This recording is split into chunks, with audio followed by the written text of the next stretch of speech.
Well, ladies, it's a special night celebrating individual, but also celebrating team accomplishment as well. Just how proud of you and how awesome was this night overall as a whole? It was so great to see everyone, all our teammates come back and get to reunite and just like reminisce on everything. It was so fun, and just like remembering the special moments has been really cool. So yeah, I agree. Getting to see everybody, every like member of the team, everybody's in a different area of the country really at this point. So getting to get together and again reminisce on all the great memories that we had has been awesome. Dave, you might have set a record for most time on a podium during a Hall of Fame event. Just you and I were talking a year ago about who you want to see in, and a lot of it got to come true tonight. How special was this for you? Oh, both these ladies they mean the world to me, and just thinking back to their careers and who they are as people makes this night even more special.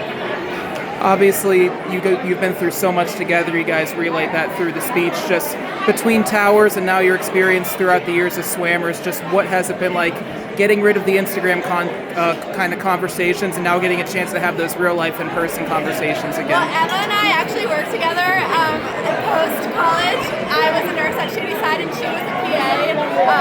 So we got to work together like professionally, which is funny because I would be like, this is my teammate, and they'd be like, oh, who was better? And I was like, Emma was better. I was the best swimmer. And they'd be like, oh, and that would be like, not true, which was true. But it's just funny because we got to work professionally together as well, so it was really cool. Just a full circle moment. Yeah, especially working together was so great, and clearly one of us is not better than the other considering we're both here tonight. But it's just been so great because Abby was always such a mentor for me here at the program, and now seeing her in the professional setting, and then also we just run into each other at the grocery store, and that's so amazing to be able to see your teammates just out and about and living their lives and seeing how well everybody's doing is incredible. Dave, how fun was it writing the speech, and what were you trying to decide what to put in and when to be funny? Well, the hardest part with the team speech was just trying to make sure it was all about the team, because there were so many individuals that credited to us winning, but it was really a whole team effort. And then there were, like with Emma's story about Georgia Tech, I could have talked about that for 10, 15 minutes because that's how great that story was. And I never even mentioned about Abby when she sleeps on planes, how her mouth drops open. This is true.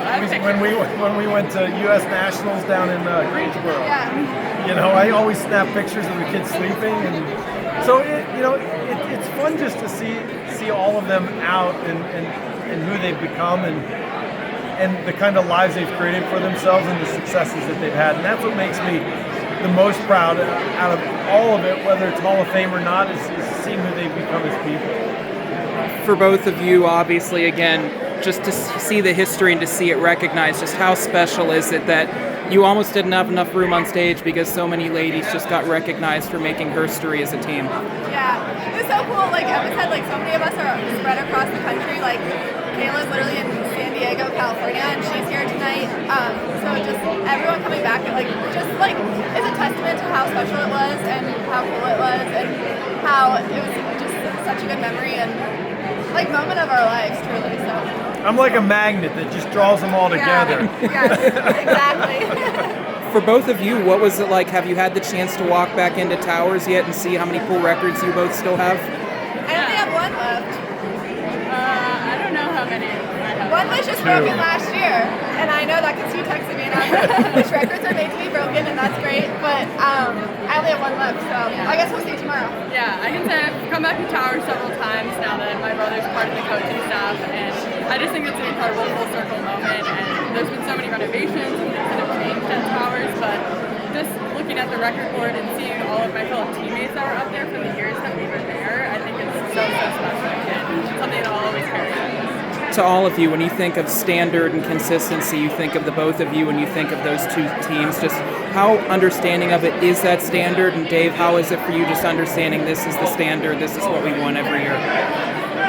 Well, I think for us is right here, this is the standard, this is what we expect every year for the people that are in our program, is to aspire to be Hall of Famers. And it doesn't have to be, you don't have to be a conference champion to be a Hall of Famer. It's about who you are as a person. And for me, every single one of these kids, they're Hall of Famers, but who they are as people creates the Hall of Fame moment for all of us.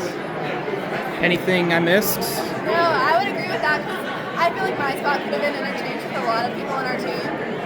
And like his speech was so sweet about me, and like it just proves that he cares about like us as like our character and like who we are as people and teammates, and like just helping us like foster us into the real world and becoming full-time adults. And like that is really what is like the best part of it. So yeah. Is there a Go Dukes at the end here just to keep the tradition in? Oh, we're gonna do it together. 1, 2, 3. Go Dukes!